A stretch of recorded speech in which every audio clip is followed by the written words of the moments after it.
চতুষ্পদ জন্তুর সামনে যদি বলা হয় এই গরু এটা তোর খালা, এটা তোর বোন, এই তোর বড় ভাই, তোমরা একত্রে মিলে জুলে খাও, বুঝবে? যতই বুঝানো হয়, যাদেরকে বুঝার এত সামান দিলাম, আবার নবী রাসূল পাঠাইলাম, এরা এত কিছু দেওয়ার পরও বুঝে না। এরা মানুষ না, কাল আনআম, এরা চতুষ্পদ জন্তু। তারপর বললেন না তো, চতুষ্পদ জন্তুর কাছে তো রাসূল আসে নাই, বিবেক বুদ্ধি আসে নাই, জ্ঞান আসে নাই। চতুষ্পদ জন্তু তো সে তার জায়গায়, এ তো মানুষ। মানুষ হওয়ার পরেও যে জন্তুর মতো আচরণ, বালহুম আদাল, এরা জন্তুর চেয়ে আরো নিকৃষ্ট। এই জন্তুর চেয়ে আরো নিকৃষ্ট যাদেরকে বললেন এরা কি জীব জন্তু না মানুষ?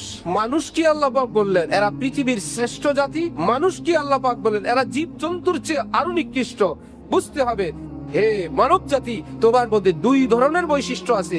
একটা আছে সেটাকে কাজে লাগাইলে ফেরেশতার চেয়ে উৎকৃষ্ট হওয়ার ব্যবস্থা আছে, আর একটা আছে সেটাকে কাজে লাগাইলে শিয়াল কুকুর জীব জন্তুর চেয়ে নিকৃষ্ট হওয়ারও ব্যবস্থা আছে। তুমি কোন দিক যাবা সিদ্ধান্ত নাও।